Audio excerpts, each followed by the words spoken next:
So welcome back again to video number 3 in the Email Money mini course on how to make an extra $500 to $5,000 a month writing simple emails for other businesses.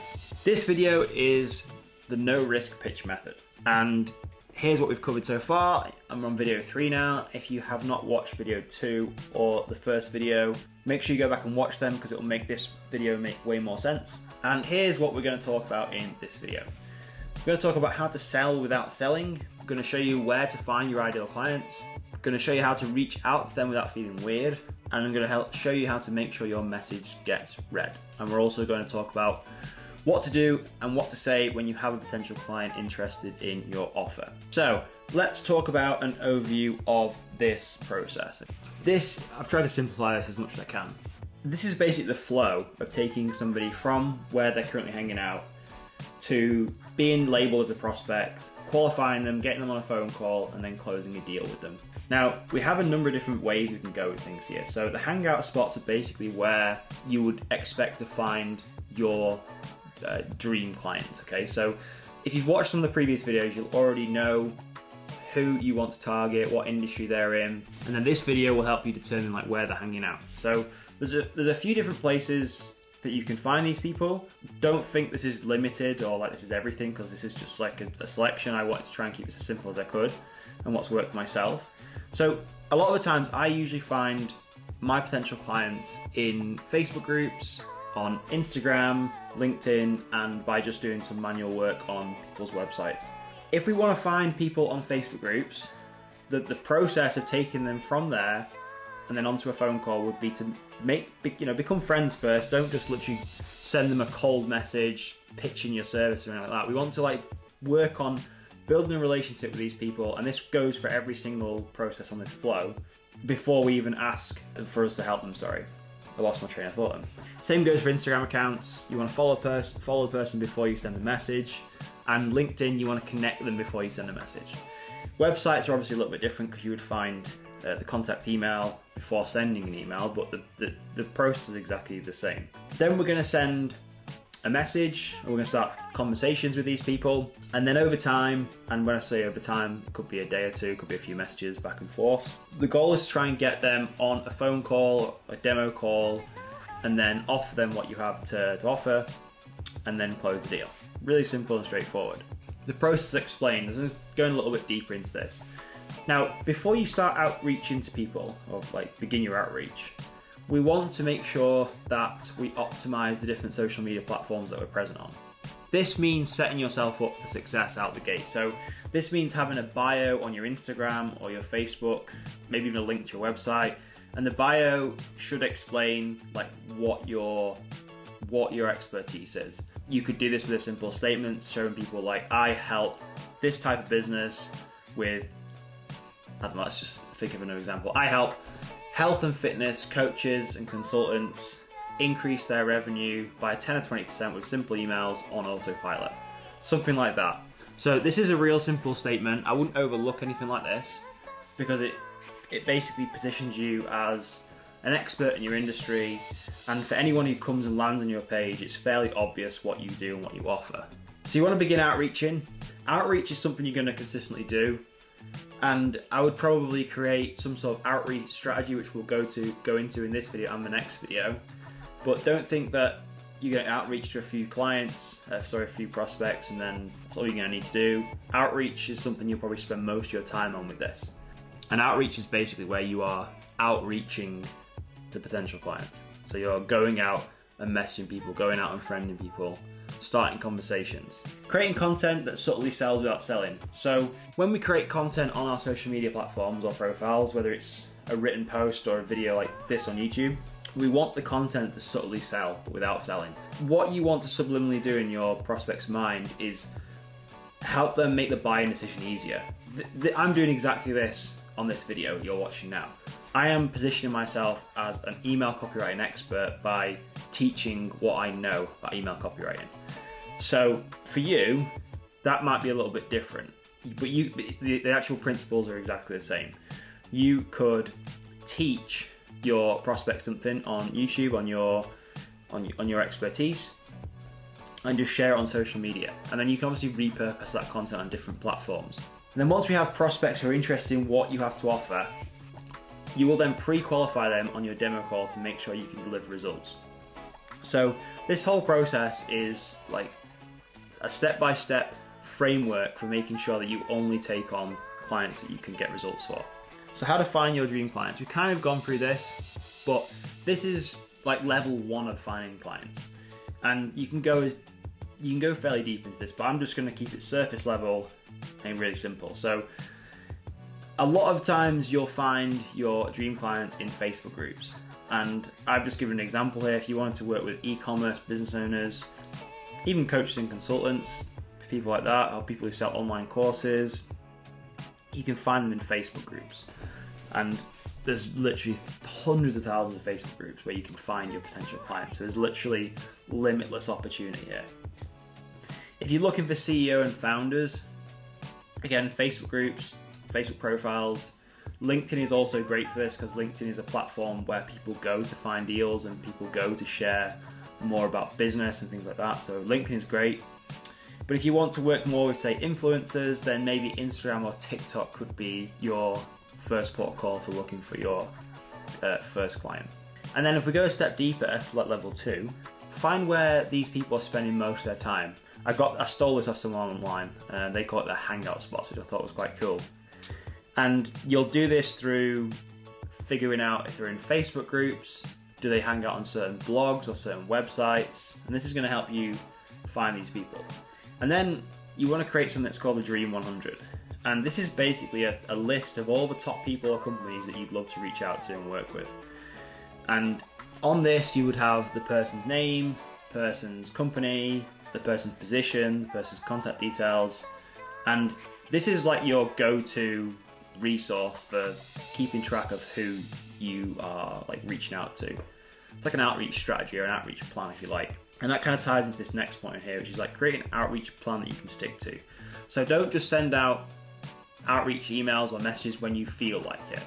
This is a process about volume and numbers. That's all it comes down to. So obviously the more people you reach out to, the higher the chance that you're going to get to a client saying yes in a shorter time frame.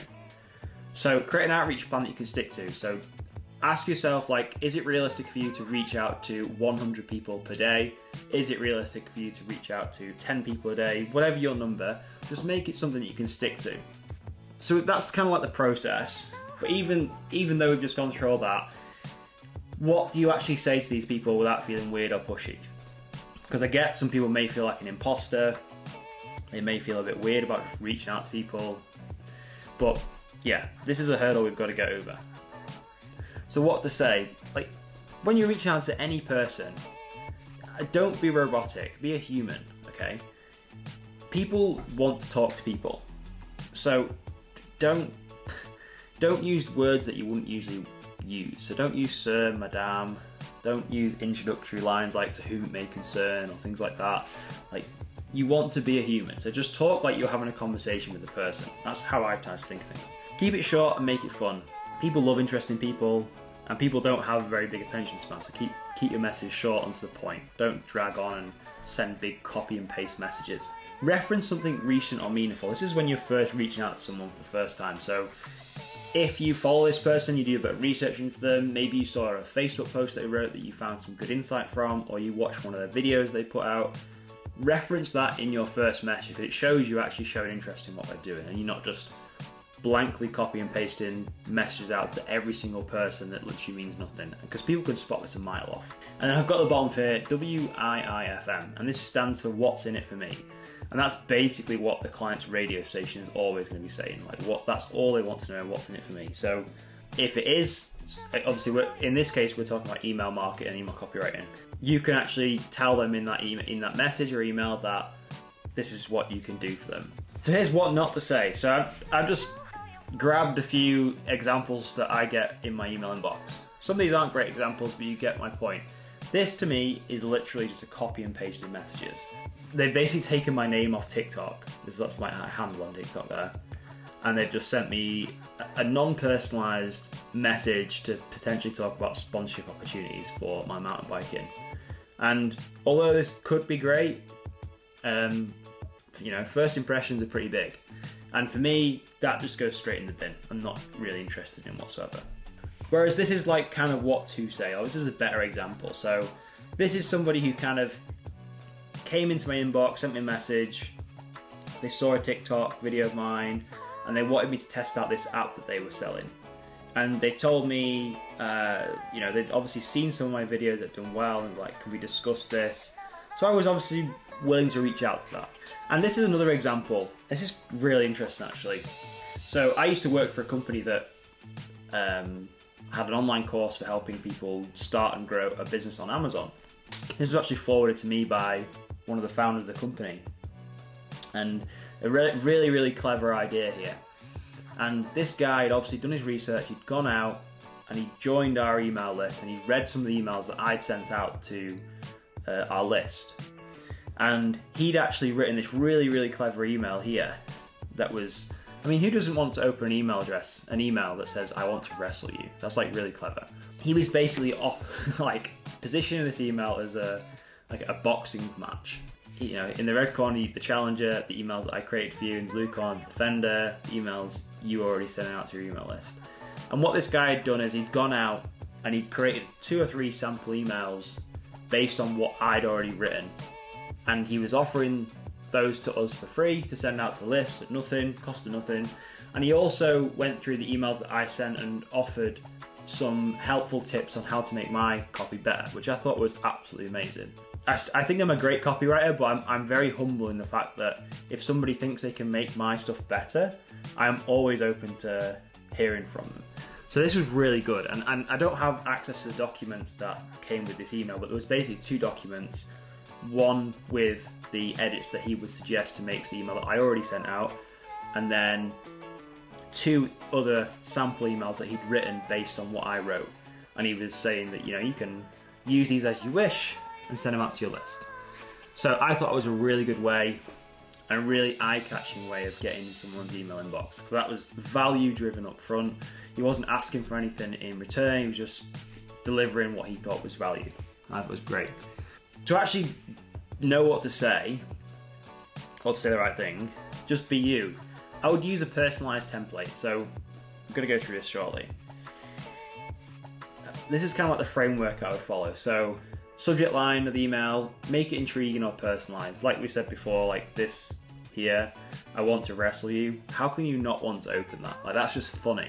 In the email body, so the actual main part of the email, we want to share something personal if it's possible, show them the problem, tell them how you can fix it, share samples of your work, and you can also add in personal Loom videos or Bonjoro message videos, which are really good for building like rapport and trust.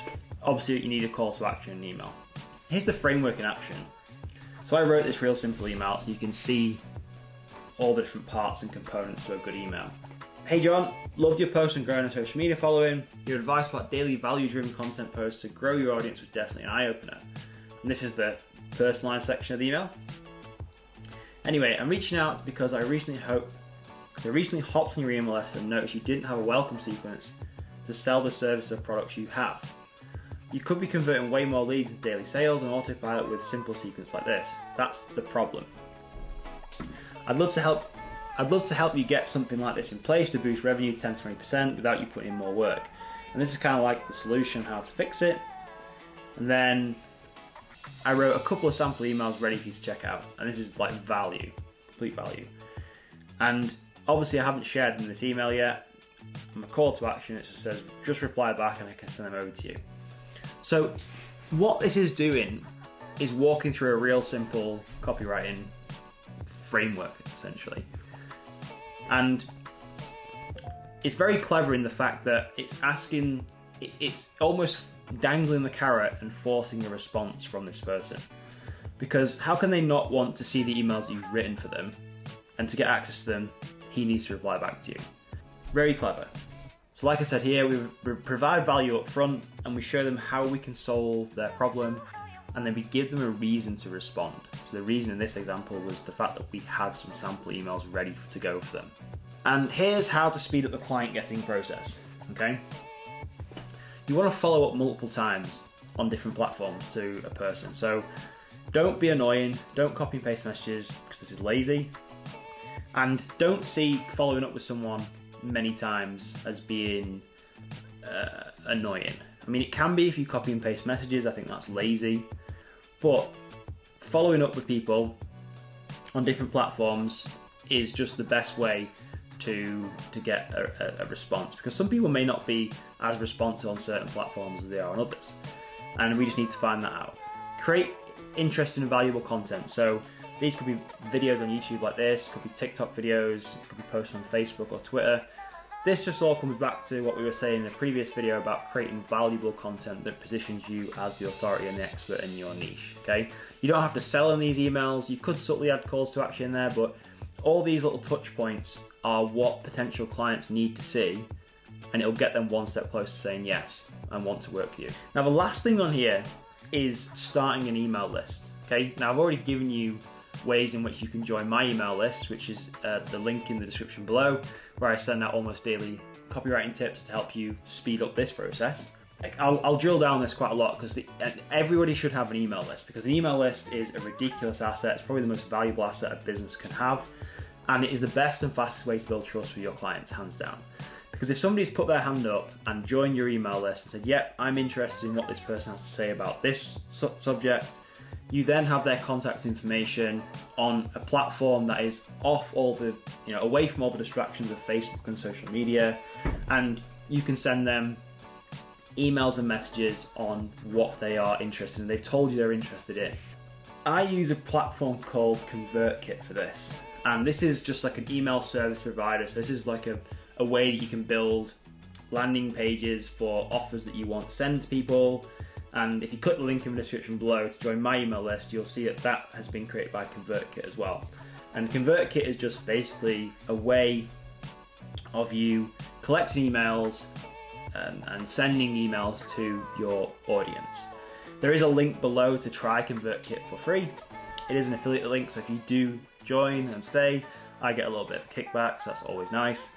But there is a 14-day free trial if you want to check it out. It's pretty cool. This is like inside my stats, and I don't have a massive email list, and that's the thing here. You don't have to have a huge email list of people to make money with email marketing or email copywriting. Look, I only have 800 people here, but this is enough to make a decent income from, trust me.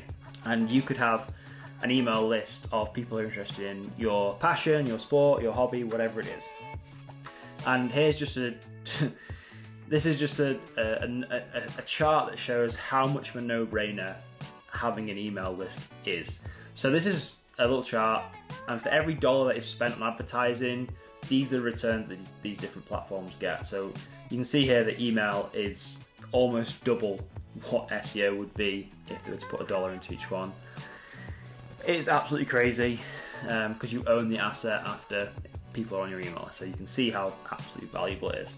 So tying this back together, once you provide value with content, you'll never have to sell when it comes to speaking on the phone. The more touch points like this that you can create, the client will already know that they want to work with you. You're not going to get on the phone and have to sell them. They will just need almost like guiding in the right direction. That's literally it. And then one of the final points of this video is how to make sure your emails land in the main inbox and not spam. Nobody likes having emails in the spam because they never get read. So we want to make sure our emails are landing in the main inbox. Again, be funny and interesting, keep your messages short and sweet.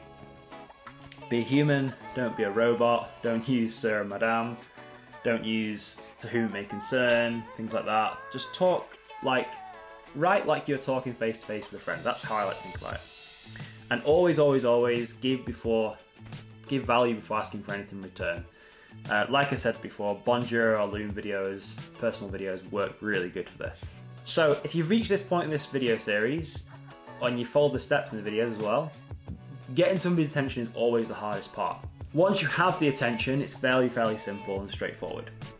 So this is why in the next video we're going to talk about, when you're first meeting the client and then actually getting them on a phone call and what to say when you're on a phone call with them so we can get them as a client. We said before, if you want to go and jump on my email list, there is a link in the description below to come do that. Share all sorts in there. And any questions on what we've covered so far in this video series or in this video, pop in the comments and I'll get back to you. And we will see you in the next video.